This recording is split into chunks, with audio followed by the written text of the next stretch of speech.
It is better to think of church in the alehouse than to think of the alehouse in church.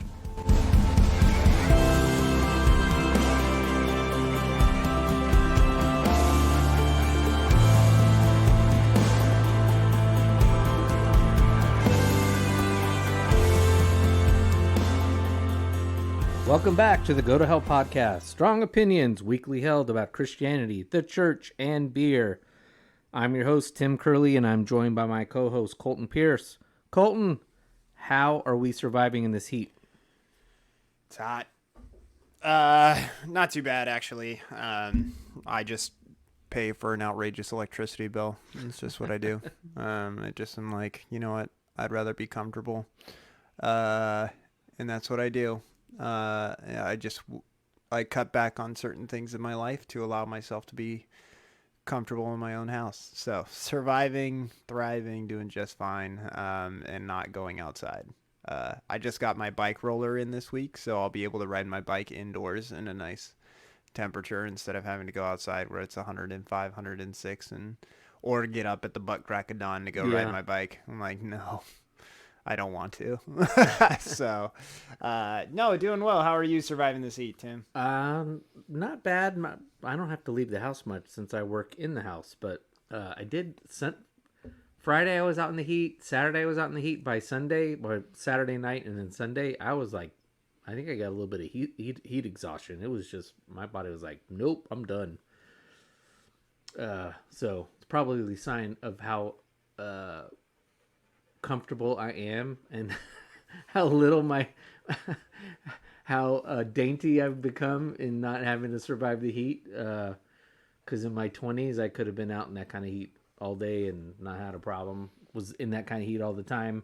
In summer, coaching football, and yeah, it drained you a bit. But so maybe just haven't been drinking as much water as I thought lately. So, but surviving it.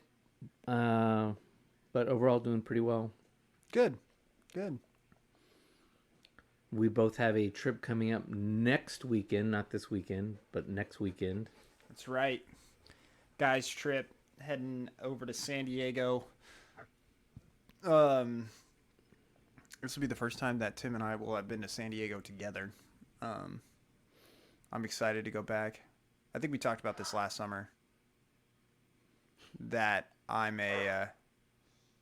a huge San Diego bum. I love going there, and it's where I got to spend vacations growing up as a kid. So I know lots and lots of different places, and I just have fond memories every time that I go, and still love discovering new things in the city and trying things out, especially now that I'm older and I'm over the age of 21. I can indulge in many of the breweries that haunt that city. And so it's just awesome. Looking forward to it. We're just going down for the weekend. So, but it'll be a good trip. I'm looking forward to it. Yeah, that's probably my favorite city in California, and one of my favorite cities anywhere. I much more enjoyed it in the 90s before everyone found out about San Diego and started moving down there. But even then, it's not. If you go to downtown, it's not gotten much worse. I mean, it was all downtown. They had aerospace down there, so people worked, but it was always kind of retirees and what am I trying to say? Travel people, tourism in the downtown Little Italy area. So when I was single and still living in LA, I had a buddy of mine, and we would go down often to San Diego whenever we could. We had regular spots we would hit. We had a friend of ours, his dad was president of Del Mar Bank. And so they had a condo right on the beach in Del Mar, and they would travel a lot themselves. So anytime they were gone, they would let us know, and we could go down there. We had a free place to stay in Del Mar, so that was always beautiful. Del Mar was a little pricey for us, so we usually use it as a hub to go somewhere. And so we'd go down, hit Little Italy, Pacific Beach, Gas Lamp, Old Town, and then we always ended every trip Sunday afternoon. We'd go over to Coronado Island, and they had a great cover band that would play on the pier that they have at the beach, or Yeah. Well, no, the pool area pier that they have at the beach, at the hotel, There's a hotel. and they always ended their set with the spot-on version of "Sweet Judy Blue Eyes" by Crosby, Stills, Nash. So He's lying. They've ended with 40 every time. So. so always enjoyed that. Just hanging out, drinking beer, eating some nachos, and listening to the waves. And then we found out there was on one of our trips, there was a bar nearby that was a walking distance of the hotel. And we wandered in there one day, and no one gave us a look, but we just kind of went into the bar, sat down. It was an Irish bar, and just quickly noticed we were a little bit out of place, and come to find out it's basically the Navy SEAL bar, because it's pretty close to where the Yeah, Navy it's that Irish bar that's on the curve. I know which one you're talking about. Yeah. And Yeah, they were perfectly fine. They weren't like, "Hey, this is a Navy SEAL bar. Get the hell out of here." They were just. I said, "Is this a military?" Or like, actually, this is a Navy SEAL bar, but you're perfectly fine. It's not exclusive, and that bar is actually featured in American Sniper. They actually film, I think, 2 scenes in that where Kyle meets his wife, and then I think there's another scene in there maybe after one of his buddies dies or something. They're having to wait there, but that's the actual Navy SEAL pub. They filmed it in there. So I haven't been in there in a long time. I think after I found out it was that, I was like, just steer clear. Just give some people some respect. They're trying to hang out and not get harassed or anything. Just have their own place to unwind. So plus it's an Irish bar, and a lot of Irish bars, I kind of outgrew what Irish bars serve. In terms of alcohol, is like there's only so much Guinness and Jameson, Murphy's and Killian's Irish Red, and maybe Guinness to drink. So looking for the IPAs that are abundant elsewhere in town. So yeah, and for anybody that's unfamiliar with San Diego, it's still very much a military town. I mean, it's a huge metropolitan area, but with Pendleton and with the Navy base that's right there on Coronado, it's sailors all the time are constantly throughout that city. So, and a lot of ex-military retirees are all there, like that live in the really nice spots in Coronado and also in the foothills around San Diego. So, it is actually a fairly, when it comes to voting, fairly red city as far as California goes. Yeah, it's not conservative, but it's still Republican. Yeah. And really great. There's a really funny story. I had a friend whose mom went to San Diego State, and when she was down there, just because it's the military, and that's just how those things go, which again, I love the military. It's just a really funny story is that she was like, it's just like the worst, because she didn't necessarily care for the culture, because she would walk into bars and just Navy men would just walk up to her and just be like, "I'm in the military." Yeah, with all and the she's confidence like, in the world. And Who she's cares? like, okay, who cares? Like, but apparently that's how they take people home sometimes. So that's all they got to do is just say, "I'm in the military," and they just fit that vibe, and all of a sudden girls are putty in their hands. So so just kind of a funny story. I've been to a couple of bars, a couple of nightclubs in San Diego, and I've tried to witness that. I've never seen it, but I was like, oh, that'd be funny. I just chuckled to myself. I wouldn't laugh the guy down or anything. I'd just be like, oh, I just would like to see that in action. I just didn't think it was that simple for guys to pick up on chicks that way. So I think that'd be really funny. So yeah. So we're going to be there Friday, Saturday, Sunday, and somehow cram as many places as possible. Yes, we're going to have a blast. We're probably do the taster at as many taster flight as possible, as many places that I've not been to. Colton will not be getting a taster. He'll be getting a full glass of something, but it'll be like a glass, and then it'll be like, okay, let's move on to the next place. Because I mean, the good news is that I've had a lot of the beers at a lot of these different places, and so it's nice to go get the one thing you want on tap, or maybe to go try something new, and then you're like, okay, let's move on to the next one. and that kind of stuff. So it'll be good. I'm excited. All right. We'll bring back cans. Yeah, we'll have plenty of beer. We've kind of gotten run low. We had a nice collection in the Go to Hell refrigerator, but it's run dry. It's now pretty much stuff you can get in 12 and 24 packs. But we are drinking something tonight. Yes, but we're drinking something tonight.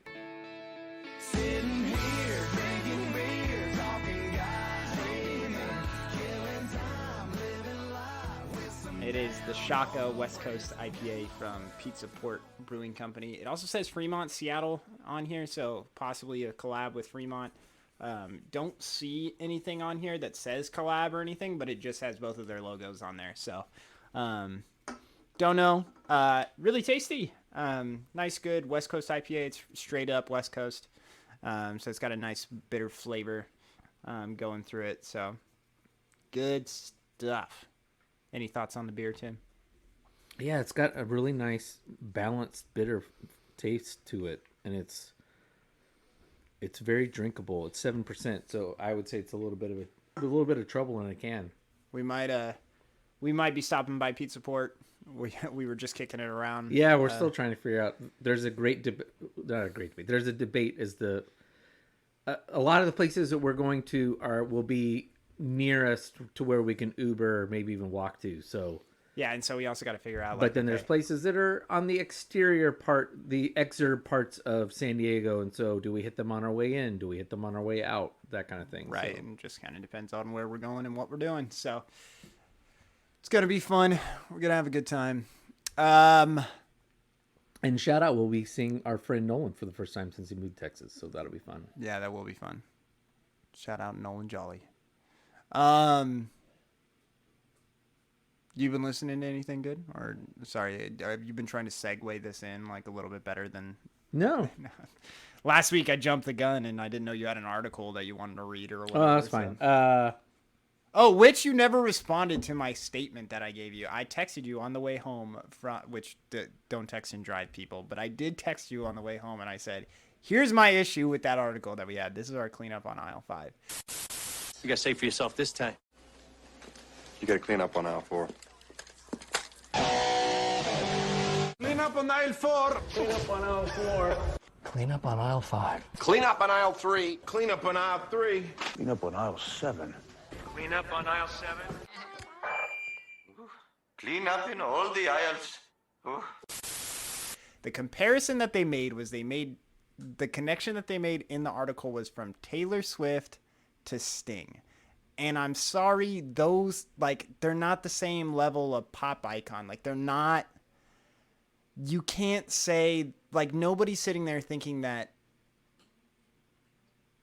like, yes, they're both pop icons, but Taylor, like, you wouldn't compare Sting and Madonna, right? And I would say that Madonna is more in the realm of Taylor Swift than Sting is with Taylor Swift. Like, just because it's pop music doesn't mean that you lump everybody in together. Like, you're not doing Michael Jackson with, like Sting. Like, you're not comparing those two, and that's the king of pop with, this other pop artist. There's value.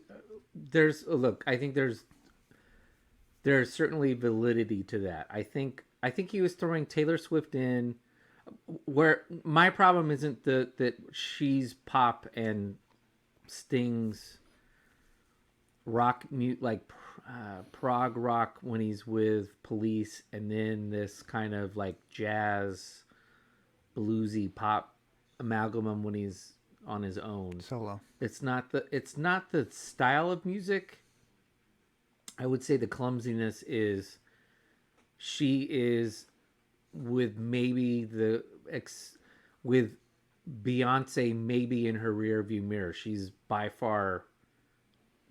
the Beatles of today. Yeah, but Sting was never that. That's my point. Yeah. Now, that person writing would probably say, well, but even then the Beatles had more literary, which they did. Their lyrics had more literary you could tell that they were inserting books and stuff like that, and it was much more literary.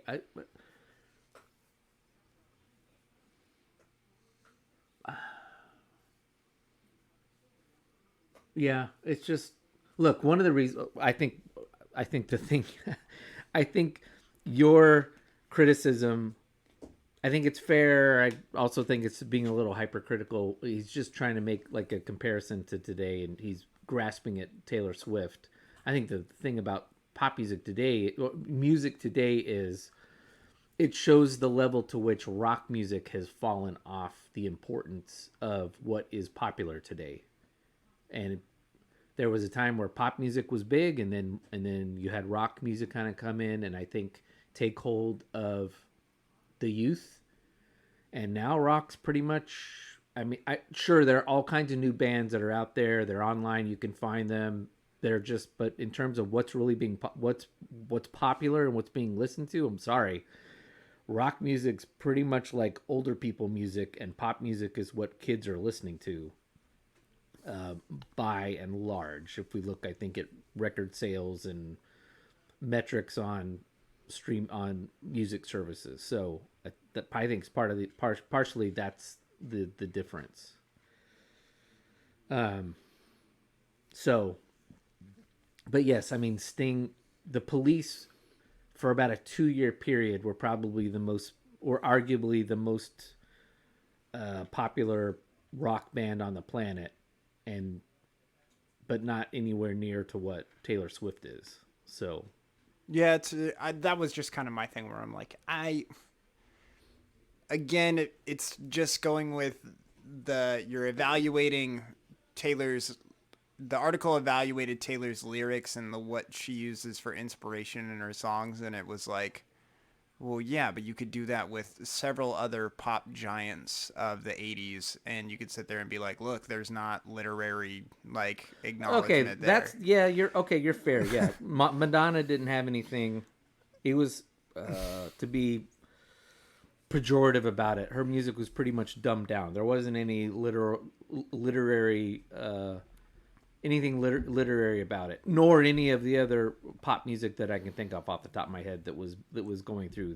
There was nothing literary about Mariah Carey when she was at the top. There was nothing literary about Whitney Houston when she was at the top. Anybody you can pick, Celine Dion. Nobody was really doing. If anything, maybe it's not a sign of. I think that maybe then goes back to my point, is that's more of a sign of rock music kind of falling off. And that's always been the place more of rock music, more than a criticism of the top pop artists or something. Right. And like, it's probably someone listening to this who says, yeah, I listened to this band, and it might be even a band that you and I are aware of, but it's not popping into my head right now. They're like, they got literary stuff in their lyrics all the time. So, right. There's an article, because you asked me what I've been listening to this week, and it's somebody you and I have talked about. I don't know that we've nailed down what our thoughts are about this band.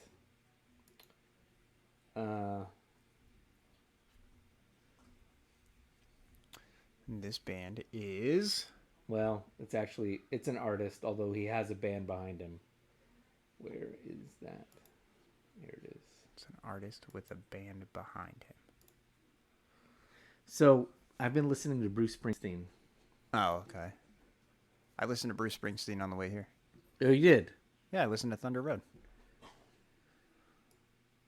Okay, I have a love-hate relationship with Bruce Springsteen. Sure.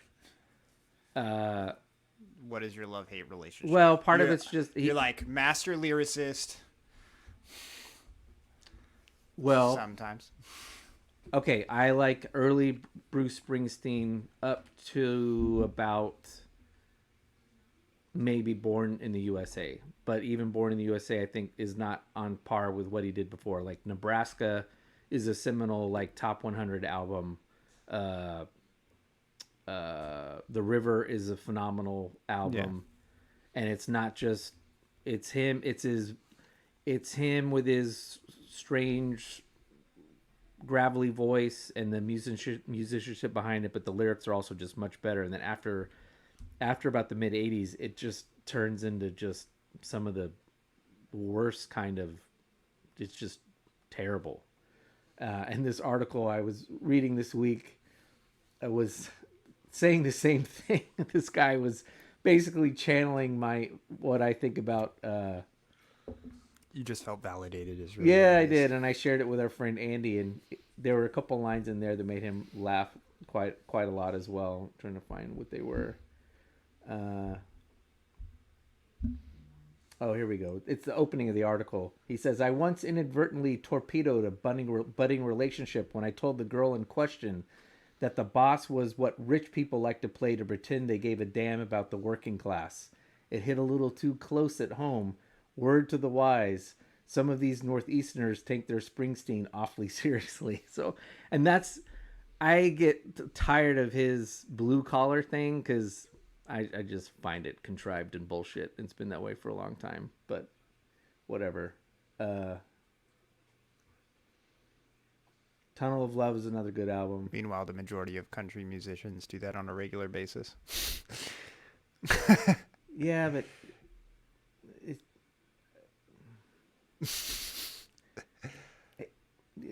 different with him.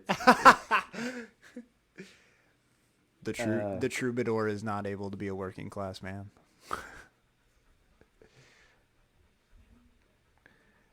Okay, here we go. The comeback album, The Rising, was better, but the sound was unrecognizable. He's talking about what he had before with his band.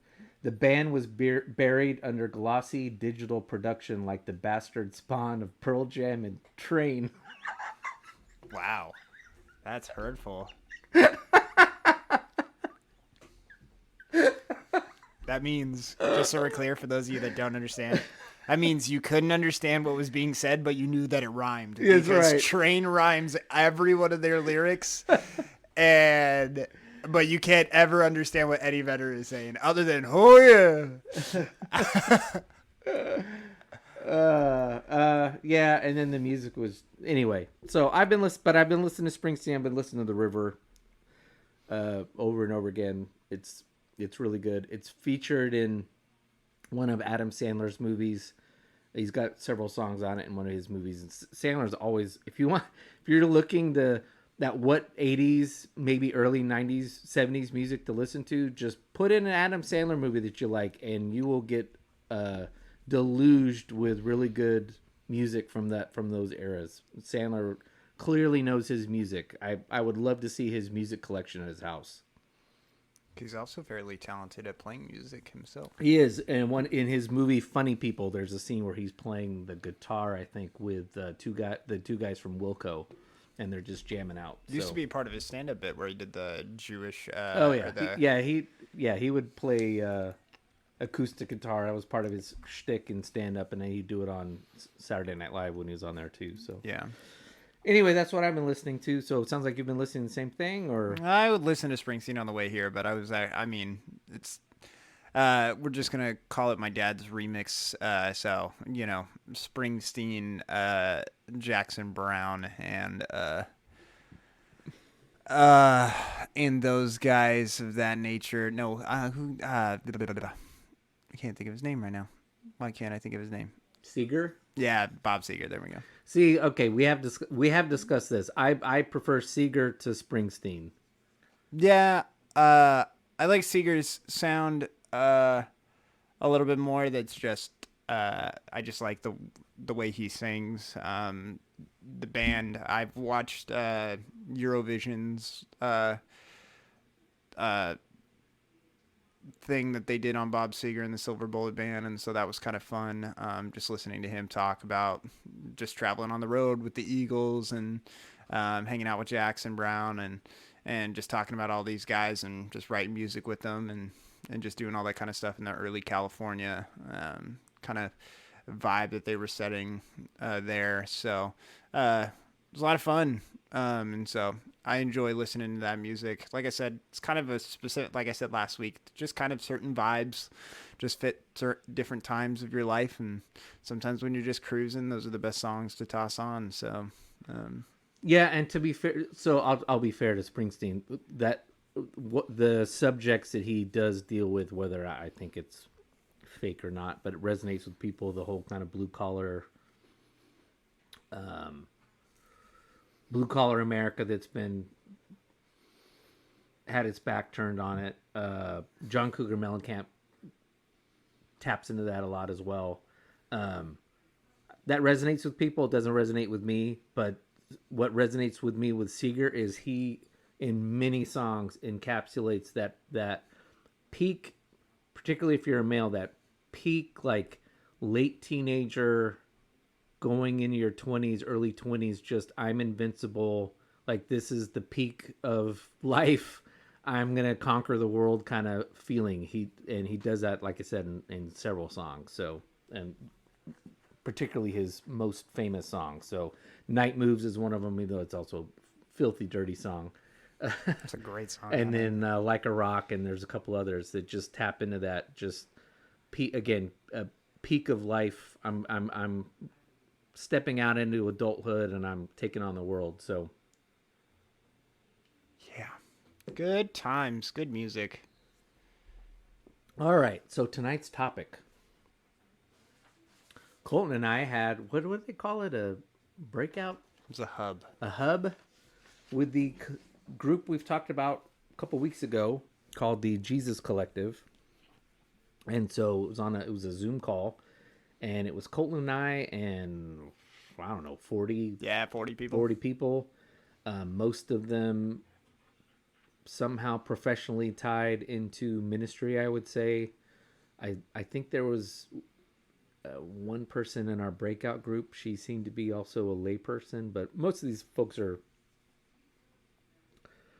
pastors or consultants and that kind of thing. So they had a pastor on there who was going through 7 steps to lead people through being Jesus.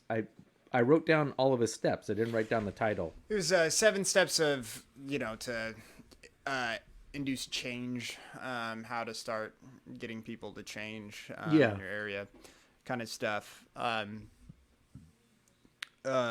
And really, I mean, it was a great conversation for us to have, especially when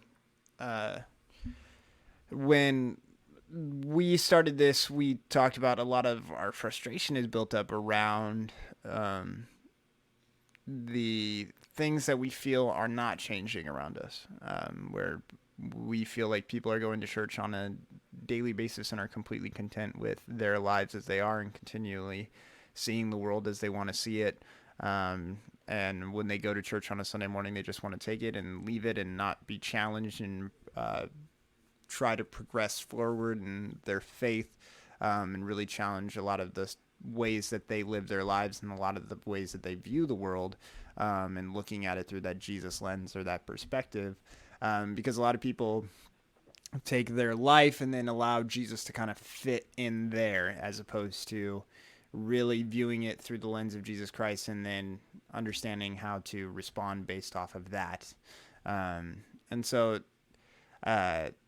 really getting frustrated with a lot of that change. And so this is something that apparently lots of people are going through. And so we had a guy come on today and really kind of lead the discussion about what his experience was. And he gave us 7 tips for how to really see the change going on around you and that kind of stuff. So yeah, so I think we figured we'll go through these steps. Some of them won't resonate with those of you who are listening. We'll kind of skip by them, or maybe we'll just talk. I don't know. we'll talk about them. We got it. Yeah, Curtis, if you're listening from home or your dorm, wherever you're at, off from college, I don't know that all these are going to resonate with you, man, but it's okay. Super listener Curtis. That's right. So step 1, lesson number 1 to learn is, okay, wait, before we get started, and we're going to get into it, but okay. I think this is going to be the crux of our discussion. Yeah, it is, but I still need to give background because some of this language is is difficult. Not. Yeah, I'm gonna read his points verbatim. They're very churchy, And then I think what you're getting And that was at- also one of the things that I will say is today's discussion did have lots of churchiness to it. It was good. It's just, it reminded me of, I was having like Vietnam flashbacks to different church meetings and that kind of stuff where we talk kind of in this Christianese language and speaking. And depending on which sex, SECT, sorry, what branches in which we've talked about are not important as far as your faith is concerned, but the way that they talk about different things is different. And so today, our particular guy that led us in the discussion is, I think he said, when I was growing up, I never wanted to put my flag on anything. I never wanted to say where I was from. I never would have said I was this or that. And then he was like, but now I'll 100% say that I'm Pentecostal. And so he is significantly more charismatic than Tim or I. So some of his language that he's going to use is he's really going to focus on the movement of the Spirit and that whole element. So just be ready for that. We're gonna tackle that, but just know that this is the language that is often used with more charismatic churches. And if you're listening to this and you're from a charismatic church and you feel like we don't really talk about that stuff enough, we'll kind of unpack that a little bit today too, as to why, maybe we aren't that way and that kind of stuff. So, Well, I think for myself, when we get, as we're going through it, I'm gonna do my best to lean in and challenge myself, because it's been something that I recognize is not one of my, one might say, gifts. If you're quoting from scripture or something, that's just not. I'm not really in tune with the Spirit probably as much as I should be. So, although I think I've shared on here the moments where I thought the Spirit was very acute in speaking to me. So, okay, so number one, I'm going to lean right into it. The Spirit is the agent of change.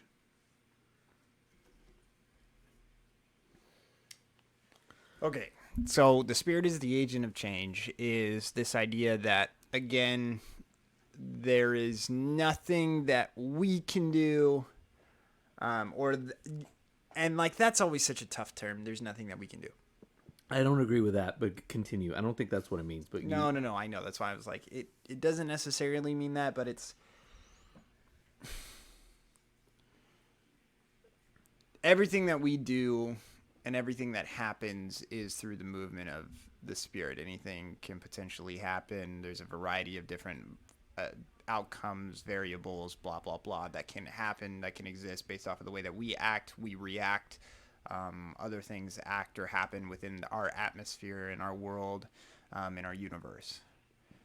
And all of that can be related to the movement of the Spirit. You can sit there and say that the Spirit is moving across whatever. And so sitting there and saying that we don't do anything without the Spirit moving, if that makes sense. And so that's a concept that's around. And so anytime that we are doing something, the Spirit is doing stuff with us. So therefore, it's very complicated, but that's kind of that element where it's not necessarily taking things out of your hands, where it's this predestined kind of element. It's just that anytime that anything is ever happening, the Spirit is with it, as we acknowledge that God and his omnipresence is. So I don't know. That's how I would tackle that. But Tim, how about you? So I'm going to put words in Johnny's mouth. He didn't say this. He made it clear before we started today's discussion that he didn't want to talk about theology. I think he was part of the group who had come up with the 5 kind of tenets of the Jesus Collective movement, which you and I tackled about a month ago, a couple episodes ago, read those out, explained them. I think he was part of on that team that came up with those. He didn't want to have a theological discussion about that. He still instead wanted to tackle this. So I'm going to read into a little bit of what those tenets are, and something else he said later towards the end of the call, where he said the Jesus Collective is a neo-Anabaptist movement. So basically, its roots are based more in Anabaptism it is than quote unquote traditional Protestantism, or it's not evangelical. I say that if you remember last week's episode, that's important because when we were going through the differences between Protestantism and Anabaptism, is Anabaptists were very much more adamant that we were to go out and do in spreading the gospel and doing things. And the Protestants were much more, particularly the Calvinists, were there's nothing we do, it's all the Spirit, it's 100% the Spirit and nothing else. And the problem with both of those viewpoints is, on the Calvinist side, that can lead to people just sitting back and going, well, there's nothing I can do, so, Right, laziness. Yeah, laziness, and not accepting that you're the agent that brings about the Spirit because of a relationship you have with somebody who's not a Christian, and you live out being like Jesus. On the other side, on the Anabaptist side, the problem is, and this applies to Catholics as too, this can lead to an overestimation of the work that you are doing, because you're out there trying to lead people to Christ, and falling into a trap that's you doing the work and not the Spirit. So I think that the Spirit is the agent of change, is him kind of laying down a marker to remind everybody, look, we're part of this. We're being active in our community. We're trying to change our community, whether that be church or friend group or actual city that we live in, whatever. We're trying to be active in that and change it, but it's ultimately the Spirit that's doing the changing, not us. And to be mindful of that. And I think that keeps us grounded. Yeah, I think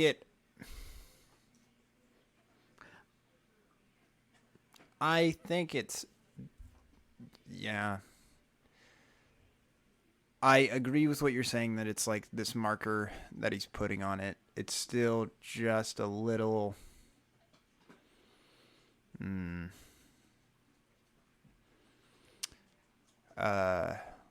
again, it's not about us.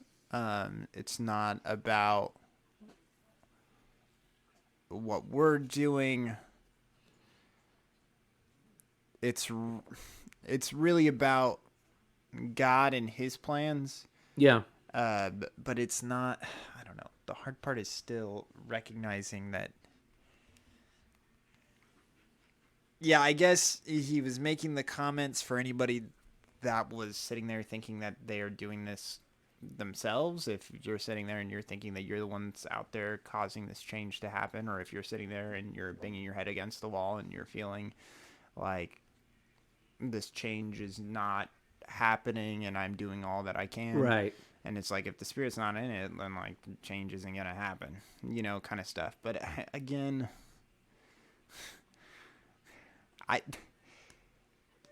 I mean, listen, we started this podcast to have these hard conversations. And like, for me personally, I don't disagree, but I'm skeptical of that kind of language. For exactly those two reasons that I just said, where I've seen plenty of times where people are like, well, the Spirit's not in it. And they did exactly what you just said, where it was like with the Calvinists, where it's just like, well, I mean, the Spirit's not there, so right, we walk away. And then it's the other way around, And so I feel like people can use it both ways if they wanted to. So that's just where it's kind of always difficult. All right, well, let's leave that one as sure. Because I think because Colton's going to get better as we go through. No, I know. Because I think the next 2 points will lead us to where you're going. Okay, so point number 2, get proficient in perceiving the presence of the Spirit in our midst. Okay, so we got put into breakout rooms today. Tim and I were separated. They were like, get these Just guys. word of caution, only speak about what you said, because I don't know if we should be sharing what other people said. I wasn't going to share what Okay, other people I'm said. I was just going to do and mine. I'll cut that out of the podcast, but I know, you can say that. And I was like, yeah, no, that was all. So we're sitting there. I don't know how big. I don't know if that was like a trust tree, but I assume, even though we wouldn't mention names, I don't even remember the names. Of the I don't people. remember the names of the people. But either. anyway, okay. There were four people in my group. We got put in groups. We had to be separated. Me and Tim, we were wisecracking with one another the entire time, and people were like, "We got to separate these two." No, that isn't what happened. But we got put into groups, and we had to answer a certain set of questions based off of the 7 things that were presented to us. The guy talked for about, I don't know, like half an hour and 45 minutes. Yeah, for at least 45 minutes. And then we got to talk for about 25 with our groups. And the first question that they wanted for us to introduce on was, what is it that you struggle with of these 7 steps? And I had access to all 7 steps, and I knew exactly which one it was. And it's step 2, which is being receptive to the Spirit and its workings. The reason why I struggle with that, I mean, it's hard when you're there with a bunch of believers that are significantly more charismatic than you, to where the solution to that varies. So, like, if I were to sit there and be like, well, I just don't really feel like, I think somebody got it. I think some other group, and again, we're not going to talk about what other people said. I'm just going to go off of, it seemed like another group had this, got on that conversation where people were talking about, well, I'm just really in a dry spell right now. Because that was something that was brought up, where I just feel like we're in this like spiritual desert, and I'm not being very receptive to what's going on with the Spirit and that kind of stuff. And just so we're clear, if there's any of you that have ever felt that way, and you have gone to the church will always give you the exact same solutions. What are they? You need to read your Bible. You need to pray more. You need to get involved in a small group. Those are your 3. Or right? you need to lean into the dry spell, because you're like Jesus, who's been sent out into the desert. Yeah, you're in the desert for 40 days, you know. As a cleansing. And just remember, Satan's going to tempt you 3 times after you get back from this. Right before you get out of it, Satan's going to tempt you 3 times. But also, all of those dry spells have never been longer than 40 days. So that's just how that works. No, yeah, the dry desert aspect is here's the truth. My faith, and people will question people's faith if you're sitting there and about to say what I'm going to say, where, again, just being very skeptical of that kind of language, and just really understanding that people walk away from the faith because they're in dry spells and they don't feel like they're ever getting out of them. They're like, seriously, there are people that are like, I used to love the music, and then I come to church and I don't love the music anymore. I don't feel it. I don't feel connected to him when I'm singing. I don't feel it like when we're praying, like I'm always, or like I've heard this one before, I zone out when the pastor's preaching, and I was like, who freaking doesn't? Like, the pastor who was there 25 years that everybody adored at our previous church. Oh yeah. He said, I vividly remember it because Danique and I were both stunned. He said in front of the entire church one Sunday, I have never had a voice or anything like a voice from God telling me to do something. And I was like, damn, that's quite an admission from a pastor. And this is someone who was beloved and respected as much as a pastor could be. But it was just like, wow, I wouldn't even go that far. There's been moments where I'm pretty sure God's told me to do something. I did not take that as he was less than me. It was just like, okay. Right. And there are people that you're going to go through your entire life, and you may be in this, you may not have this youthful or this in tune connection that you may have had before. Youth camp. Yeah, like, exactly. This spiritual high Yeah. thing. The Rocky Mountain High. And that's also where, like, today they kept referencing Acts like a time or two, and they were talking about, like, this is how the church, like, responded and that kind of stuff. And I was like, again, and I'm still skeptical where it's like, again, these people are still believing that Jesus is coming back, like, immediately. They're on this high. Like, they are on this high. Right.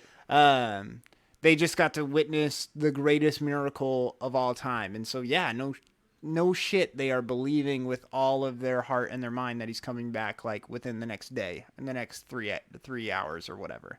But if you've never experienced that on a regular basis, and then, right, and at any point you can go look up, you can look up what happens in some churches across America where, pastors are using the force on people, and they put out their hand across the audience and everybody flies back. I have a thing saved for an episode that's pretty, we should do it just for kicks. Yeah. And so, and you're like, is that the Spirit moving? Is that the change that we're looking for? And I'm sorry, you're not seeing Tim's eyes, but again, it's, we're still very skeptical about it. Just like, again, to be clear, that's the kind of church, those are the churches I grew up in. So yeah. Well, and I mean, like, we made jokes about it when the podcast first got started, but there's also people that believe that, and now they need to involve snakes in it. Like, they're like, if you don't feel this, if you get bit, then you didn't believe enough. I was in hours-long revivals where in my presence, people swore their shorter left leg grew and became the same length as their longer right leg. So, I mean, I've been in those, like, people instantly healed. So I have, yeah. Yeah. And so it's,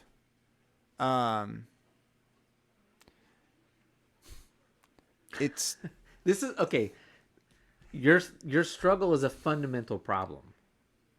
Okay, let's just get bigger picture.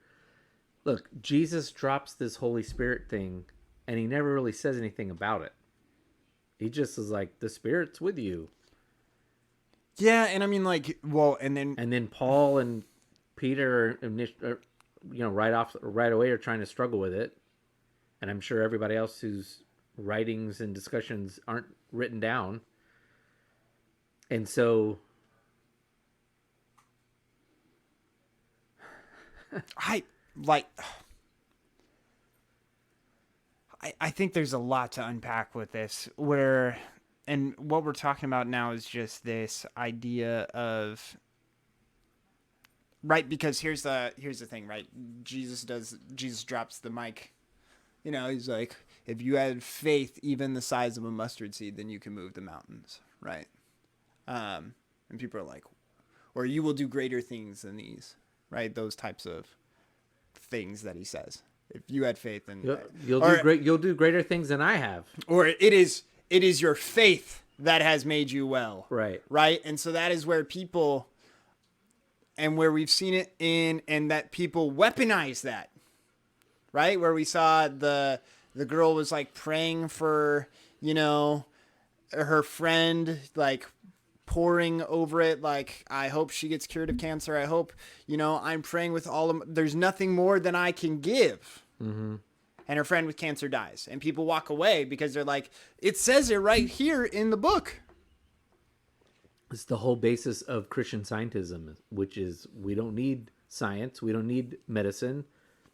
We rely solely on the power of Jesus Christ.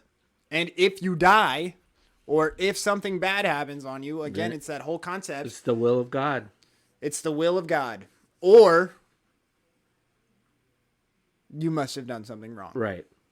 Which, again, is exactly what the Pharisees were thinking. Exactly. You're just taking the faith back to what Jesus was trying to tear down. And so, again, kind of what I'm getting at here is there's kind of the status symbol, which, again, you talked about a little bit ago, where you said, like, when the pastor at our church that was there for 25 years, when he got up there and he said that, you did not sit there and be like, I'm better than him. Right. It's not a status symbol if you are able to see the spirit move, or you're in touch with it, or you're in tune with it, or whatever. And again, maybe you're in these what people call dry spells. But here's also the thing, is when people say dry spells, again, there are people go through that just in regular life and not necessarily just in their faith. People go through, they lose interest in their hobbies. Like depression is, we're finding out, is a lot more widespread than we found before. And people are, or even then you get into a routine and things become mundane. People have this in their relationships with other people, right? This is the marriage that, where it's like, I feel like I'm living with a roommate, you know, like those, that happens in other aspects of your lives, but yet people walk away from the faith in the same way that they're walking away from marriages, in the same way that they're walking away from life, even where they're pulling the trigger because they're just like, there's no joy or fulfillment in this anymore. And so how do you get that back? If that's what you're wanting. But I'm saying that there's life still, but you have to find it. And I don't necessarily think that it's just read scripture, pray, do all this kind of stuff. And I mean, like, I know people that have spent hundreds of dollars, thousands of dollars. They're like, they go on spiritual retreats and they're like, I'm still not feeling anything. I'm having conversations or whatever, yada, yada. And maybe, I don't know, this is just a spitball, but I'm just saying, maybe you have put too much emphasis into how you're supposed to feel in this faith aspect. And that is dictating how you're responding from there. Right. And that's kind of one of the things that they talk about with relationships, like marriages and stuff. Did you over romanticize some of these things? Right. And you're like, well, yeah, I could have over romanticized this, and I thought it was going to be like this, and I thought this was going to happen, right? Like, that's the whole joke with like guys where they're like, I thought I was going to have sex every single night.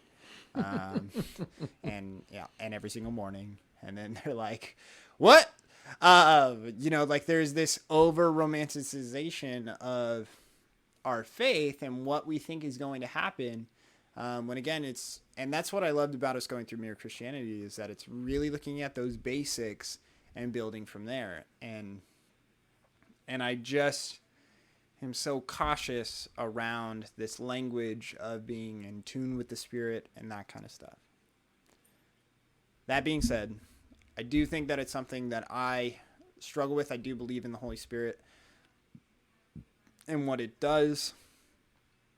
I believe that it works through me, and I think one of the best ways to see is if you're sitting there and you're thinking, at least for my job, where I'm not sitting there and I'm giving salvation talks every single week, right? Like, I'm not a pastor that's getting up and I'm saying like this to a congregation, and I have, charts where I can see growth, baptisms, all that kind of stuff. I can pull all those numbers up at any point that I want to.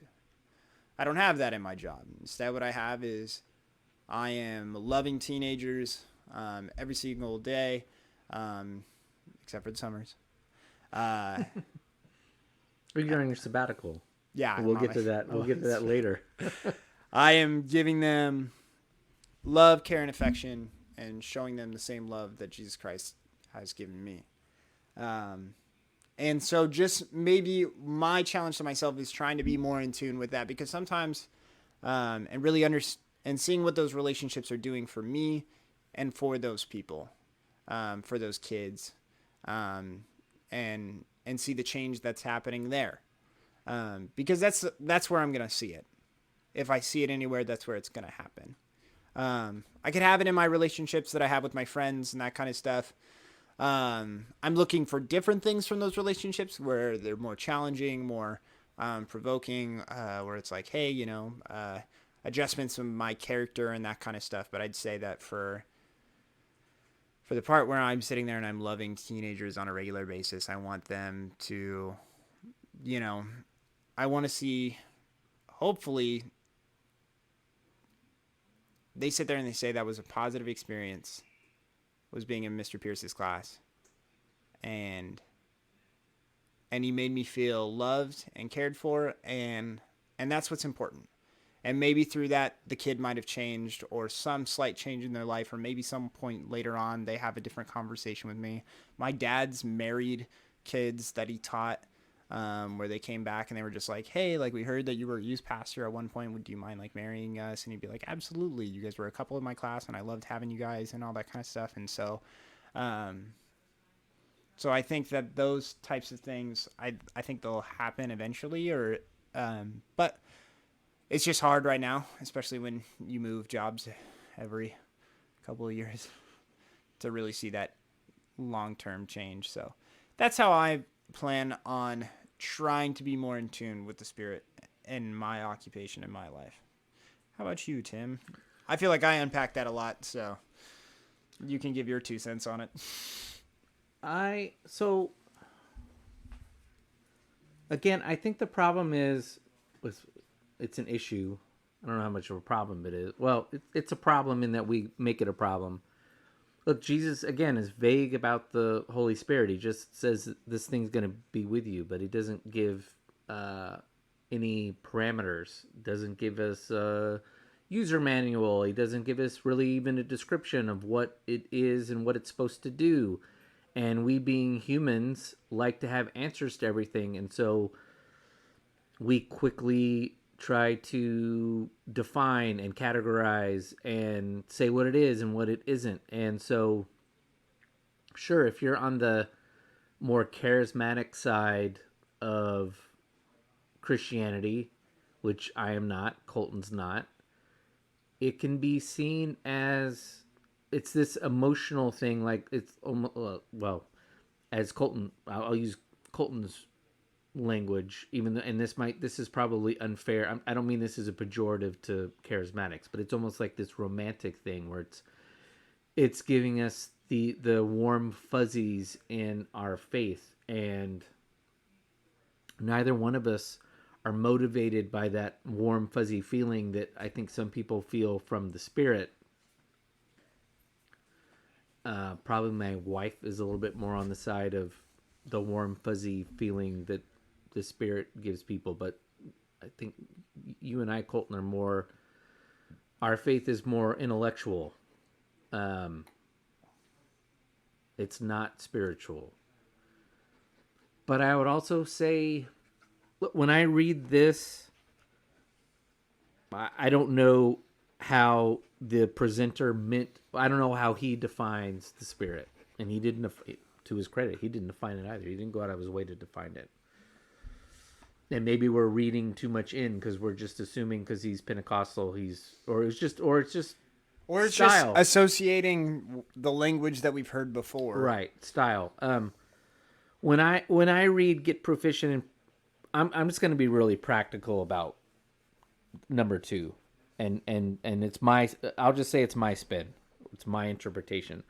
When I read get proficient in perceiving the presence of the Holy Spirit in our midst, after accepting that the Spirit is the agent of change, I read that as the Holy Spirit being intuition and having situational kind of empathy, emotional intelligence to read the room of relationships that we're in. Let's just accept, all right, I'm in a relationship with somebody. One of our friends is an older gentleman. He's grew up Catholic. He's like a lot of Catholics. He's agnostic. He doesn't really have time for religion. He's noted that he felt because he was that way. And he, when Colton and I started this podcast, he thought we were going to have a problem with him because he's agnostic. And I was like, no, it's the farthest from the truth. And so anyway, I don't go out of my way to witness to that person, but when my way of trying to bring people to Jesus is act like a Jesus follower, be like Jesus, and not wear, and some of you might be different if you're listening to this, I don't wear my faith on my sleeve. I don't run from it. If people ask me, I stand up and proudly say, hell yeah, I'm a Jesus follower. Right. But I don't feel I'm going to win them over by, at this point in society, pretty much anywhere around the world, people have heard about Jesus. They kind of have an idea of who Jesus is. They got the basic story. But even if they haven't, they're going to be won by your generosity and your generosity of spirit. I don't mean like giving money away, but generosity of spirit, your forgiving nature, your loving nature, that kind of thing. And I read number 2 as being attuned to them saying, hey, can I explain why you're different than somebody else, or what animates you, or I hear you go to church. Where do you go to church? Those kind of things. And being like, okay, the Spirit's telling me it, now I can open up to this person and be open to them. Yeah. And for other people, it might be like, no, they're going to wear it on their sleeve, and they're going to be they're going to let the Spirit hang out and let the Spirit do all the leading and be very open and hope that the Spirit's like dripping all over people. But I just take that more of, again, intuition the relationships with people I have, either Christians or people who've fallen away from the faith, but I wouldn't say aren't Christians, but are in one of those dry spells you're talking about, and just being attuned to them, maybe needing either me responding to something or being attuned to say, hey, when's the last time you been to church, or have you ever been to church? Maybe the Spirit is leading me to actually do the one that says, hey, how about this? I thought about that, but I've had this view of church and people who go to church and all that. Okay, well, why don't you go with me on a Sunday? So I think that's how I look at that. But I completely agree. I mean, that said, the whole Spirit thing is a struggle. It's a weakness of mine. I would even say I accept it. It's a weakness of mine to some extent. So Yeah, I think that what you're saying is good. I like that you're coming at this with more of a practical thing. I think that just based off of the background that I've had is always just like, I think maybe, and even just today, like I said earlier, where I had like this kind of these Vietnam flashbacks of these board meetings that I would sit in. And today was good. It was all about, personal growth and building and all that kind of stuff, and really having these conversations with believers and trying to grow in our thoughts and our thinking together. And again, the people that are with us, several of them have written books. Some of them are writing books. They're doing research and development. I want to bring that up. I forgot. I wanted to bring that up. That was that thing that the Australian lady brought up was quite interesting. Anyway, keep going. 2 jackasses do a podcast, apparently. I don't know. Yeah. In that whole group. So we are all collaborating and working together, and that's kind of the mindset. And even when we're all there and all 40 of us are together and we're not in a breakout room, you can add to the conversation. You can ask questions. You can chime in and that kind of stuff. I think just for me, like, there's parts of me that shut down when some of that language is used, and I just need to be better about that, where again, this guy was using this language and maybe I wasn't using it and Tim was like, I'm going to be practical about this and, see where I can use this and that kind of stuff. And I do. Whereas me, I think I leaned into it more of just being like, okay, this feels like another, like, kind of, it was good for anybody that, like, if you're thinking that I didn't enjoy what happened today, I'm just saying that for me, probably some of the pushback that I'm giving is based off of this idea that I was shut down because of the language that was used, that I just was like, I was like, oh no, is it one of these things again? But the conversation was so good and being able to discuss and a lot of the things that we unpacked from there. But we didn't focus when we continued the conversation. A lot of the focus wasn't on those first couple of steps. It was really about some of the stuff that was at the end. So yeah. So I think that that's good, and I'm learning more from this conversation even right now, and trying to grow and develop through that. So, okay, number 3. This is very like academic churchy. I don't know how much time we'll spend on this one. When we discern, there's a very church word. When we discern where the Spirit is moving, our job is to experiment with the Spirit. I have no idea what the hell that means. And the measure of our success by new learnings and shifting imaginations. Okay. All right. Our job is to experiment with the Spirit. Maybe that's just literally what I just did by trying to be practical with it and redefine it as intuition and less so much like a warm, fuzzy, like non-drug induced. See that one high. I felt was fine. It was more like, for me, what I got from that one was try stuff. Like, that was it. It was like, once you see, change is starting to happen, right? You're now seeing that the Spirit, because again, we said that the Spirit is the element of change or whatever. It's the catalyst of change. We need to, and now we're in touch with, we know that change is starting to happen.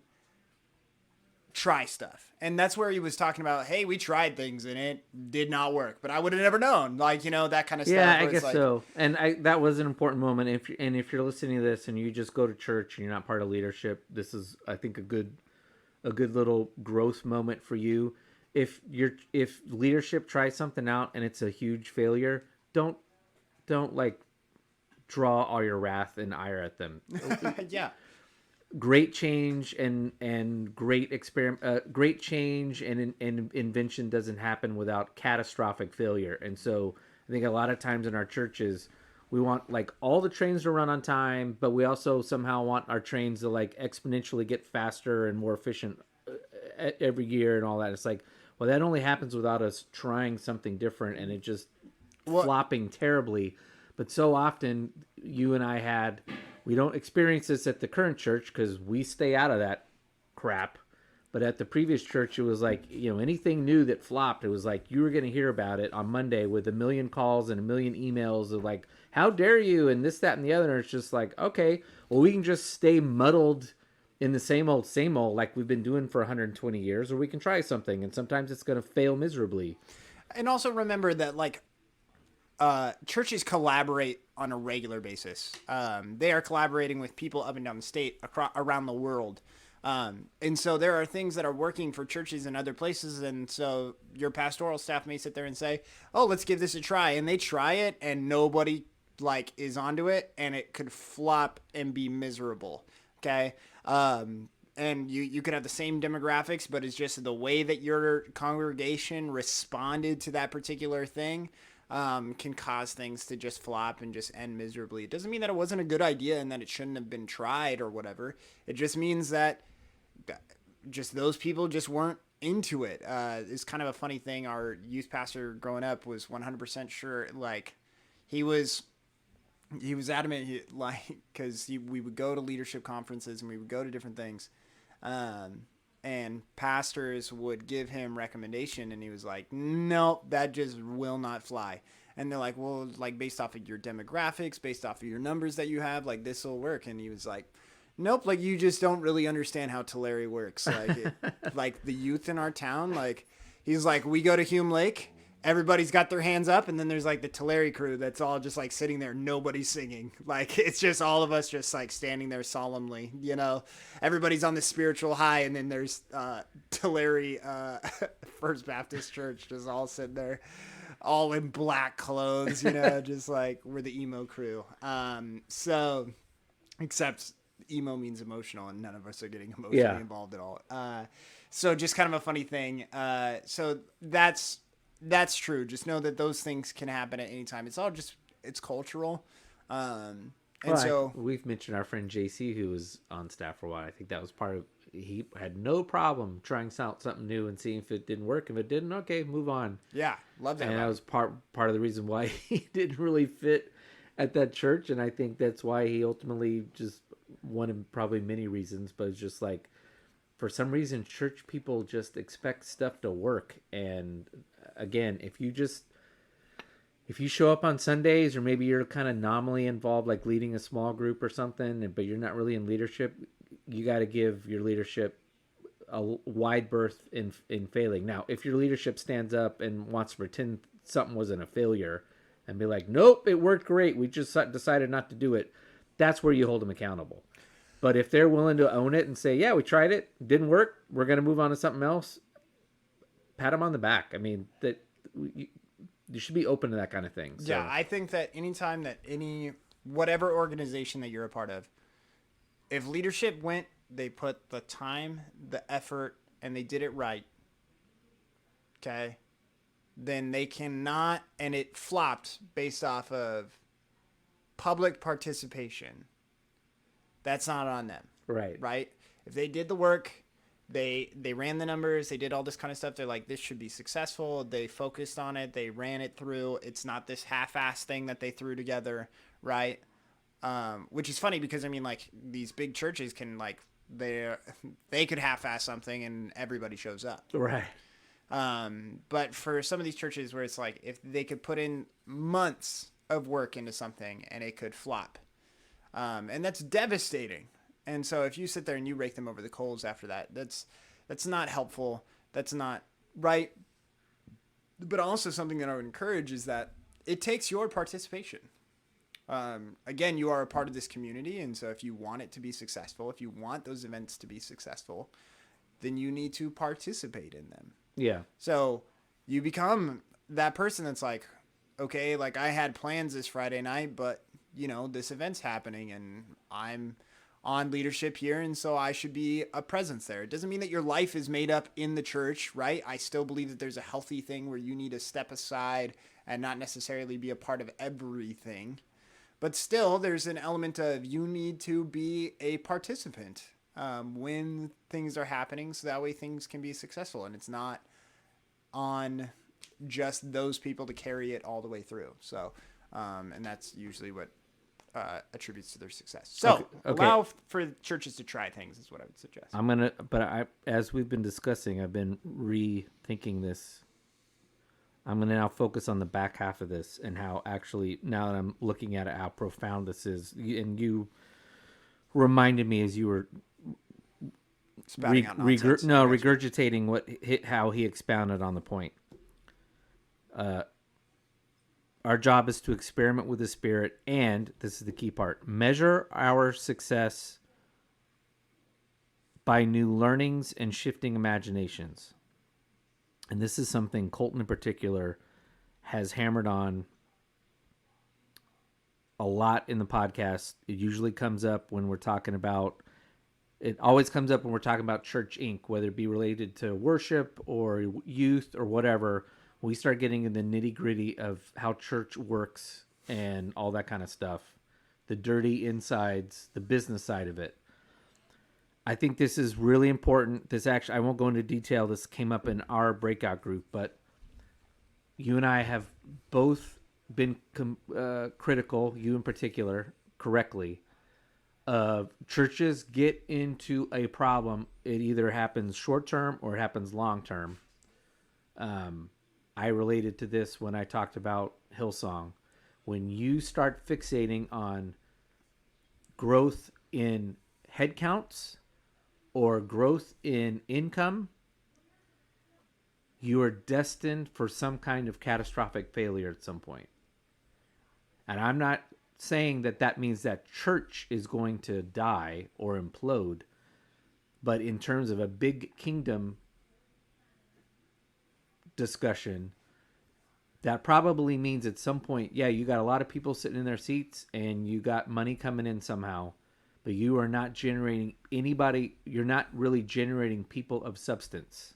And so I think what his point is, get out of the mindset of money's in, money's out. We got 20% more growth in terms of people showing up, youth groups up, children's ministries up. Think of new, because we're thinking about how the Spirit is moving through the church, moving through the movement, wherever you're at.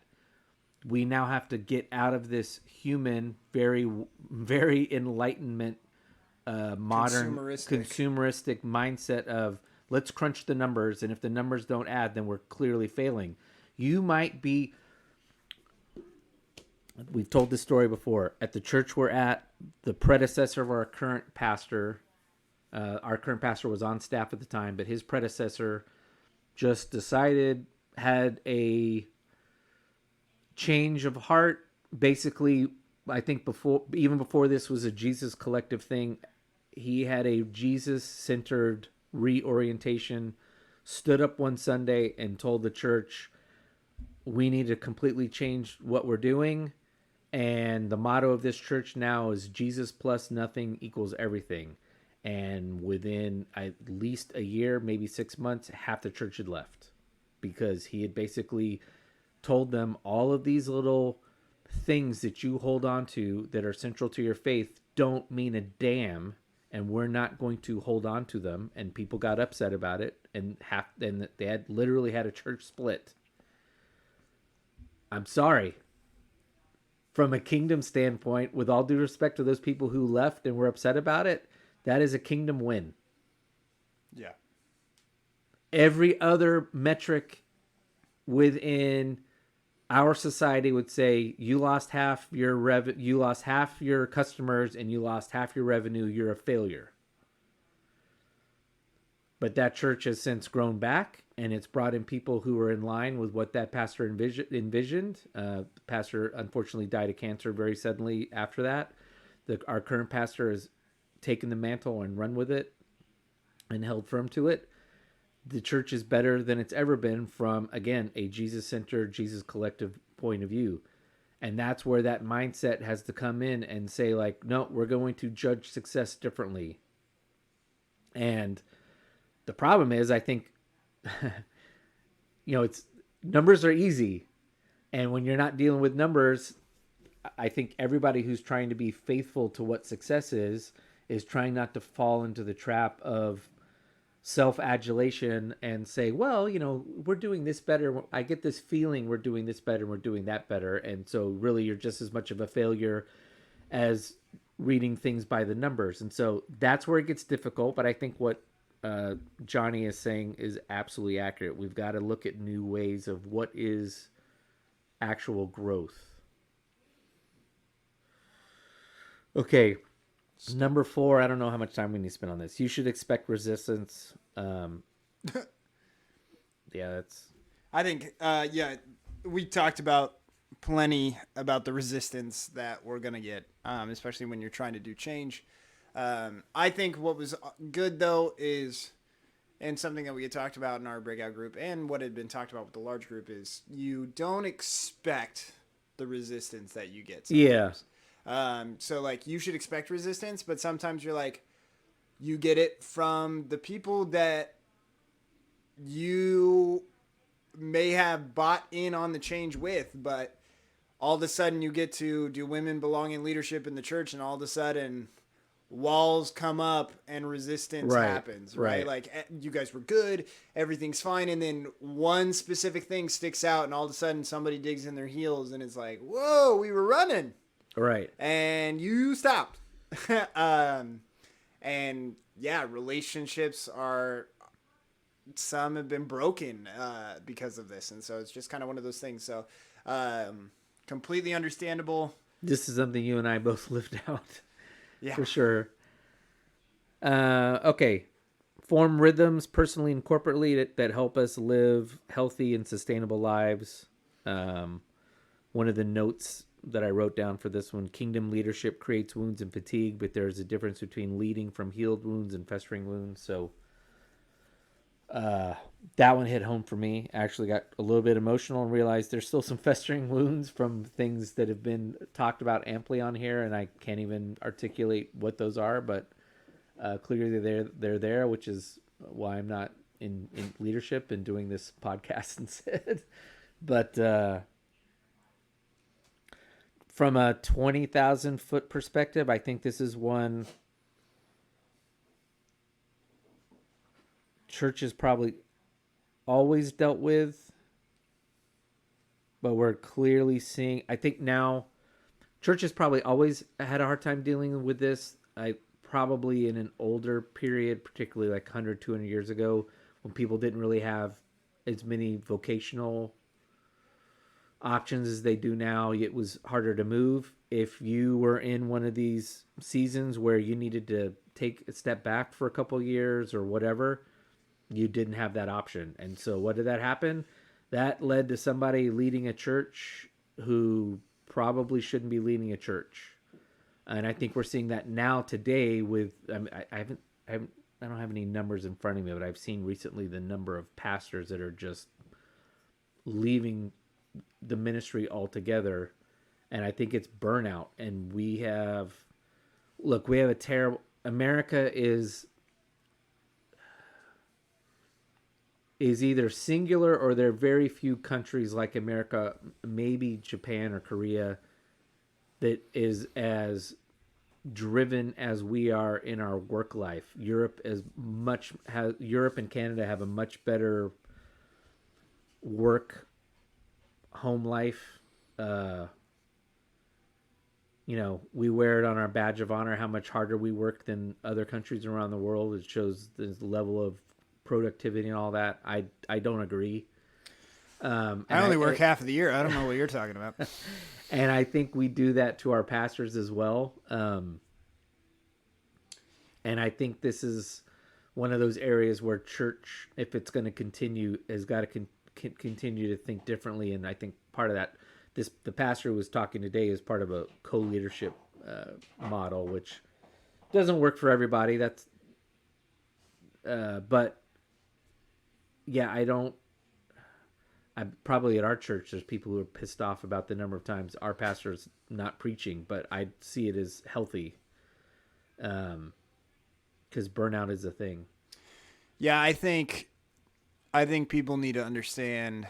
Yeah, and especially for some of these pastors at some of these churches where there's a church in town. It's a Catholic church in town where they do 9 services on Sundays.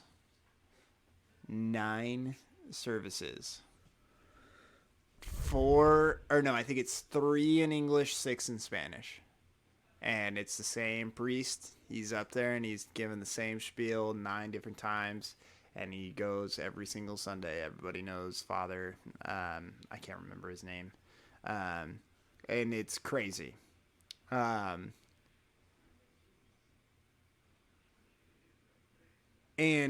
here's also the thing about pastors is the job description can be infinite as to the things that they are responsible for. They are business leaders in some aspects. They are teachers. They are counselors. They are people that have to go, visit people in the hospital. They got to do home visits. They got to go do X, Y, and Z.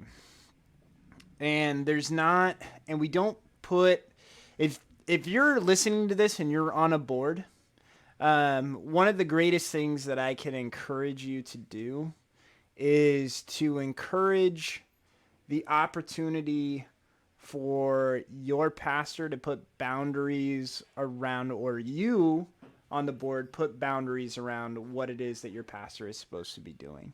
And then you provide staff, that's if the budget allows, staff that then is able to support in those areas to where we threw around this term head pastor for so long. But now what you're finding is that there are what people call teaching pastors. People get up and they'll say, I'm one of the teaching pastors on staff. I'm not the head pastor on staff. I don't do every job underneath the sun that this church has to offer, which it seems like sometimes pastors are asked to do. Instead, they're like, I'm a teaching pastor here. So my focus is I come here, I help with the Sunday service, really help establish the curriculum for small groups, that kind of stuff. And they're able to focus in on this very particular part of the job, and for that to be successful. And that's what I would highly encourage anybody to do with their pastoral staff, is encourage them to do that. If you have the space and the monetary means to do so, is to find ways to stretch your budget and get I know that money makes, or that not money makes, what is the term that I'm looking for? People involved in a company are considered what? Like in monetary means, that's Shareholders? No. Employees? Yeah, but it's employees, but that's not usually the term, right? But sure. Okay. Employees make up the majority of a budget, right? Like that's a large part of spending is based around that. If you look at anything, that's how that works. And I get that. And so you may be sitting there and you're like, we don't have the ability to do that. We can't just pay like 20 people to be working at our church. But still, if you can't afford to have 20 people working at your church, you still need to make sure that the job description of the pastor is still something within a plausible area that person can function within, and not just burn out this person from both ends to where, and you'll see it, if they don't walk away from the faith, then something else is going on at home, or they have some messed up personal lives or whatever. Something else is getting neglected somewhere else in their life because of how much time they're having to invest and going to all of these things and participating in all of this work that the congregation is expecting of them to do. Yeah, which then leads into a vicious cycle, because if something happens at home, then they feel guilty because they weren't at home to deal with it, and so it's not good. I would also say if you're a pastor, I don't think pastors listen to it. Maybe if pastors listening to this, or if you're just a layperson who's involved in this extends to you too. It is perfectly fine to do something for a couple of years and then say, I need a break. And if they guilt you into staying, oh, we need you, you're critical. Look, sorry, everybody's replaceable. You might be doing exactly what needs to be done. You're phenomenal. You're in children's ministry. The children that, for whatever age group you're in, respond to you. There are other people who can step in. And churches, I think, often, the church we were at before, it was notorious. It was known within the leadership to its credit, but there was no solution of just burning people out, or the worry that we were burning people out. And if you're on the board, the elder group, whatever the leadership team is, that extends to you. I was on mine for 10, maybe 12 years. And in retrospect, it was entirely too long. When I was in charge of redoing the bylaws, we flirted with putting like a cap of 7 years. We ultimately didn't do it, partially because, you're running one. I prefer culture kind of set things than having rules artificially set them. There also might be a situation where you don't have people to step in, and so you're just artificially forcing people off your board and putting new people on just because the bylaws require it. But if you're, I would say, a healthy run organization, don't overspend your leadership team too, particularly if it's dealing with a lot of heavy stuff like change or replacing pastors or whatever, because it is can be just as much of a weight as it is on the staff when they're grappling with it. So, okay. Number 6. This one. And he prefaced this one by saying, this is an odd one. It doesn't really fit in with the rest. But as soon as he said it, I laughed out loud. Fortunately, we were all on mute. Competence develops credibility, to which I say, a effing man. In fact, I think I even put in the chat, I said, if leadership isn't perceived to be credible or isn't credible, or it isn't perceived to be competent or isn't competent, those who are resistant to your change will become more vocal and more resistant to what's trying to happen. Is that politics in a nutshell? Yeah, exactly. Yeah. So what does competence look like? If you're running a church, that means things running smoothly on a Sunday. You're not, volunteers are showing up. Everything's ready to go, blah, blah, blah, blah, blah. If it's in a personal setting, it's just you being competent enough to describe, if you fancied yourself as trying to lead people into a Jesus-centered relationship, sorry, you need to read or do it in front of the mirror. But when that spirit moment comes and someone says, what does that mean? You've got to be able to credibly articulate what it means. Because if you can't articulate it, then why the hell is someone going to listen to you and say, oh, okay. So, that goes all the way from the micro level all the way up. So if you're listening to this and you're not in leadership, but you're interested in being a change within your ecosystem of friends and work colleagues or whatever, hone your skills, know what your message is. Doesn't need to sound prepared, but when you're asked questions, be able to answer those questions. And if you can't answer a question, be able to do it credibly. Like, that's a difficult question. The church has always struggled with it. Just have a competent answer, even when it's a difficult one that there's not really a good answer, but just be able to look at that person and competently say, yes, no, this is what it is, or I don't have an answer to that. And frankly, any Christian who says they do, I'm not really sure. And that will go a long way to the person you're talking to. Yeah.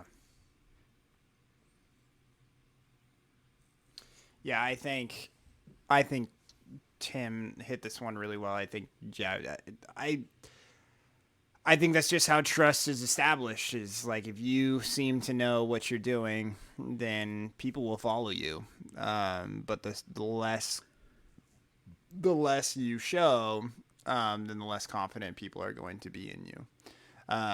It's always hard when you're new to a position, or you're newly starting stuff out. People really don't know where to go.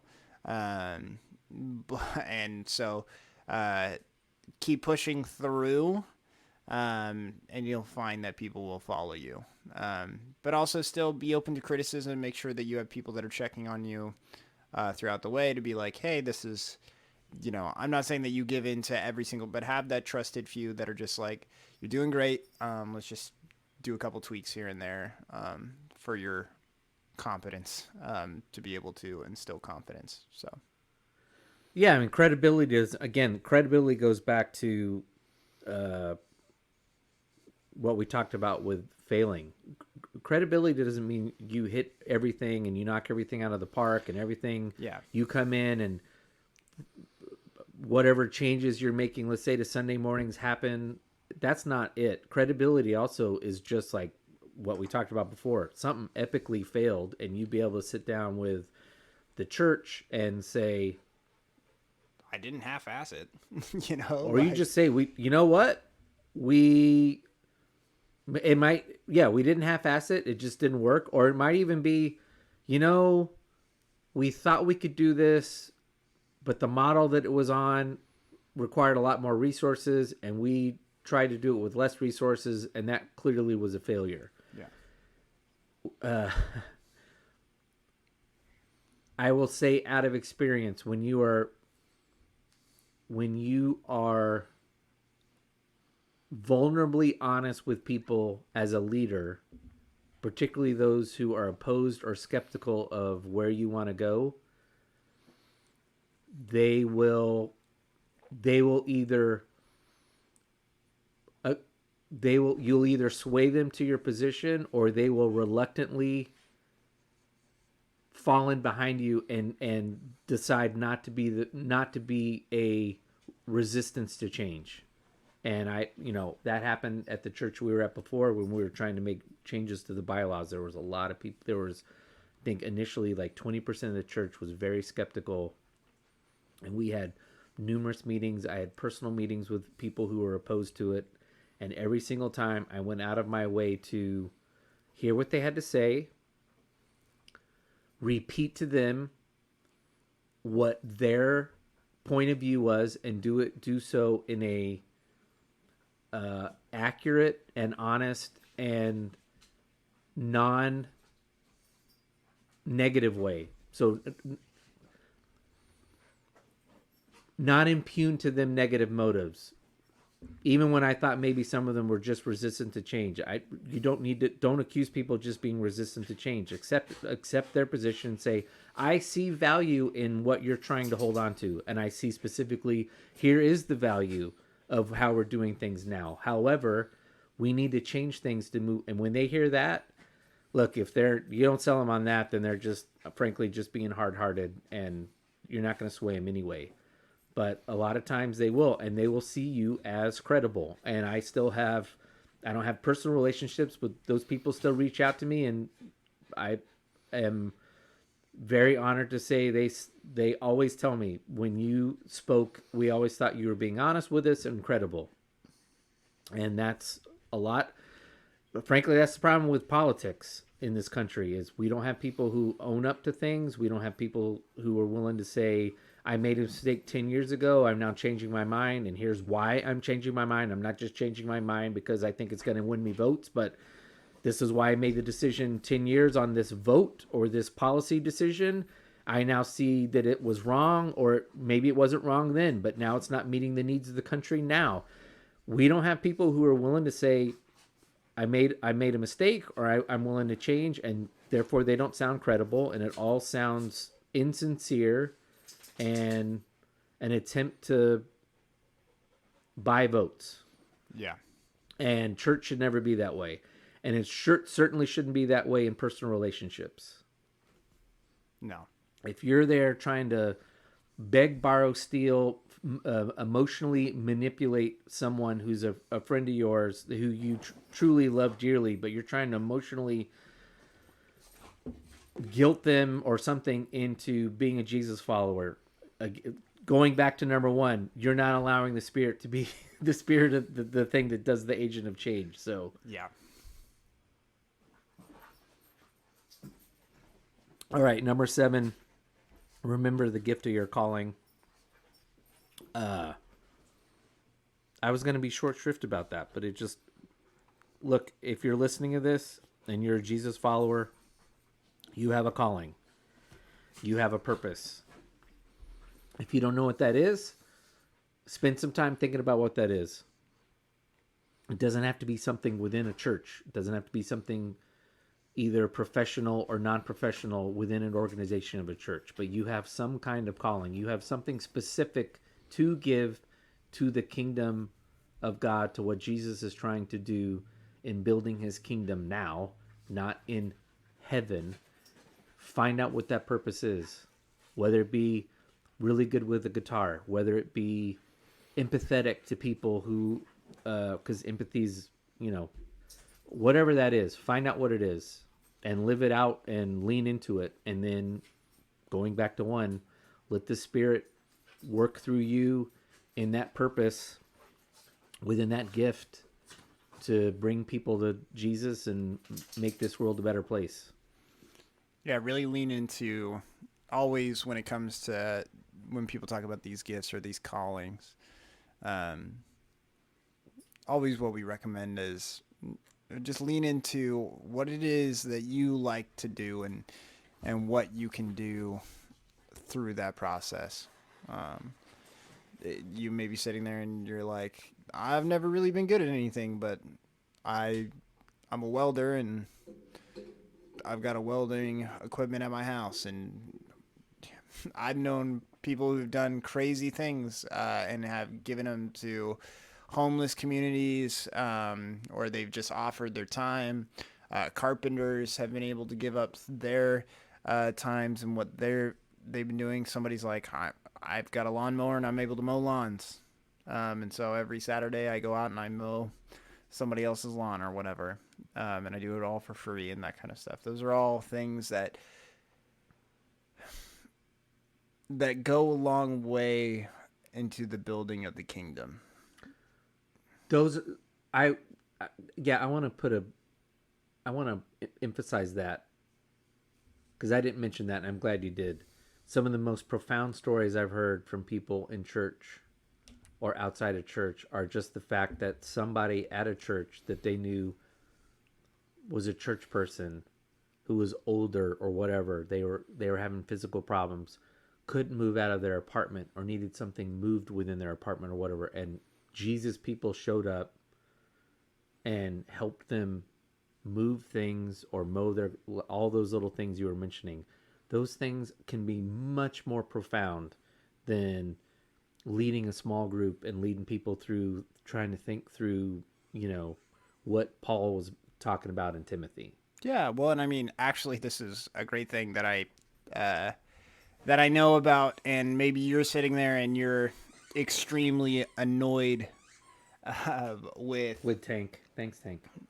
maybe you're sitting there and you're like, I'm annoyed with the Mormons or the Jehovah's Witnesses that show up to my house. But actually, one of the things that they are taught in their ministry school and teachings is, and they say that the best way to start a conversation is they're like, if you see somebody out working in their yard, go help them work out in their yard.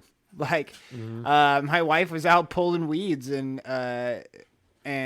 two Jehovah's no, I think they were both Mormon. They showed up and they were like, hey, can we help you out? Like, and they were ready to roll up their sleeves and help her. And she's like, I'm actually just finishing, and she, like, she's not interested or whatever, but, and also for them, like, that's not it either. Again, they're focused on that kingdom aspect as to what it is that they're trying to do. But also, how great is it if we were those types of people where it's like, we're not necessarily trying to get here to present this message to you.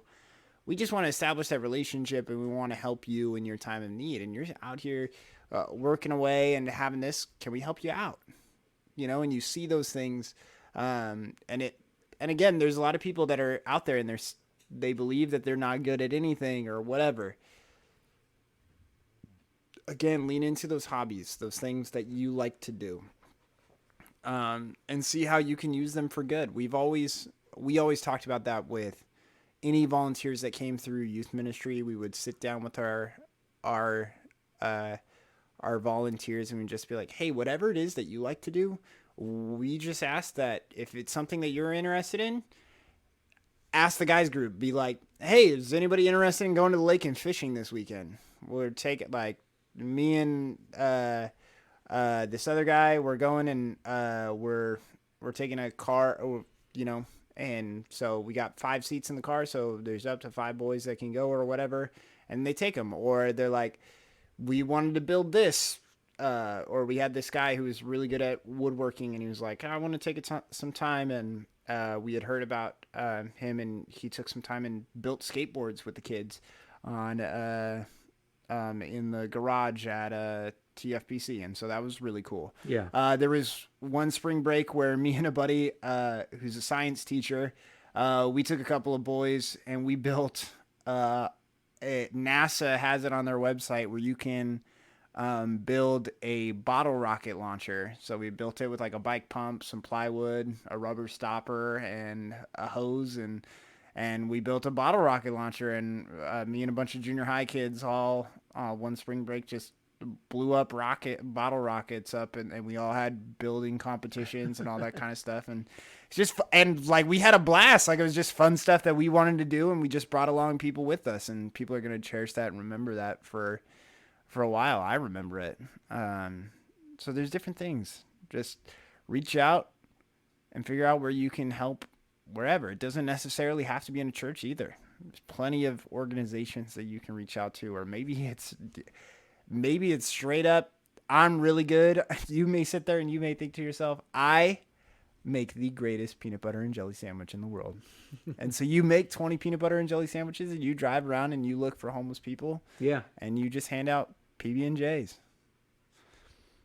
Again, remember what's important is we shouldn't necessarily be focused on ourselves as far as,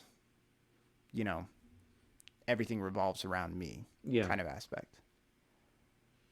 But the Bible and what God is asking you to do is about what you do, not about what other people do. So if you go and you give them a peanut butter and jelly sandwich, it doesn't matter if that guy doesn't eat it.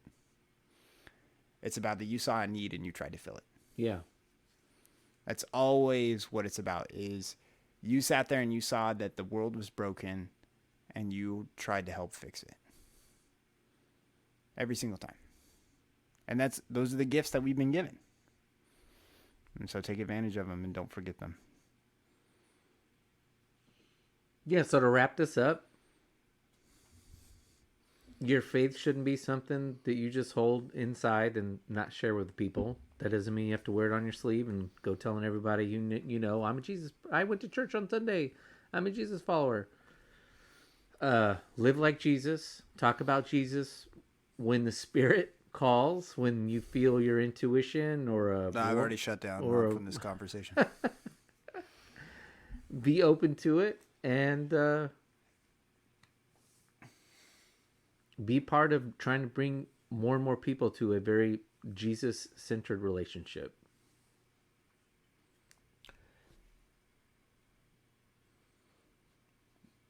We thank you for listening. Oh, hang on. Yeah.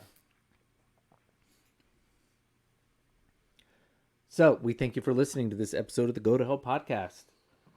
Post your comments, questions, criticisms, etc. at gotohellpodcast.substack.com. Hit us up at Twitter at the Go to Hell Pod and Instagram at Go to Hell Pod.